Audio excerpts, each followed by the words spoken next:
Dans un petit village niché entre des collines verdoyantes, se dressait un vieux manoir oublié par le temps et enveloppé de mystères. Isabelle, une jeune fille curieuse de 12 ans, avait toujours été fascinée par les histoires qui entouraient ce lieu. Elle était intrépide, avec des cheveux bouclés et des yeux pétillants d'intelligence. Sa grand-mère lui avait souvent raconté que le manoir abritait un secret ancien, un trésor caché que personne n'avait jamais trouvé. Un jour, armée de son carnet de croquis et de sa lampe de poche, Isabelle décida d'explorer le manoir. Elle se faufila à travers la grille rouillée, ses pas résonnant sur le gravier. La porte, bien que couverte de lierre, céda facilement sous sa poussée. À l'intérieur, la poussière dansait dans les rayons de lumière, et les murs semblaient murmurer des histoires oubliées. En parcourant les pièces, Isabelle découvrit des tableaux de familles anciennes, des meubles recouverts de draps blancs et une bibliothèque remplie de livres jaunis. Soudain, elle remarqua une porte dérobée derrière une étagère. Son cœur battait la chamade alors qu'elle l'ouvrait.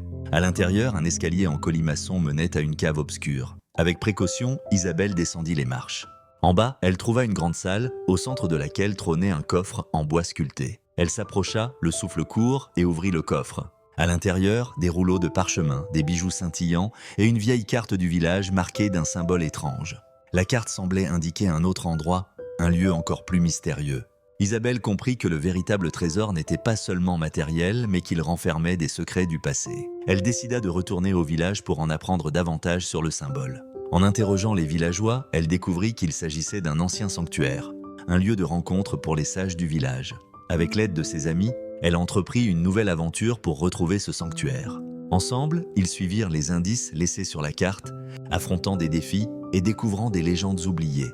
À chaque pas, Isabelle réalisait que le véritable trésor était l'amitié et le courage qu'elle avait cultivés en chemin. Finalement, ils atteignirent le sanctuaire, où ils trouvèrent un livre ancien qui racontait l'Essa, histoire du village et de ses ancêtres. Isabelle, émerveillée, comprit que le manoir n'était qu'un début. Elle avait découvert non seulement un trésor, mais aussi son propre potentiel d'aventurière. Le manoir, avec tous ses secrets, n'était plus un simple bâtiment abandonné. Il était devenu le point de départ d'une quête qui continuerait à vivre dans le cœur d'Isabelle et de ses amis, les incitant à explorer le monde et à écrire leur propre histoire.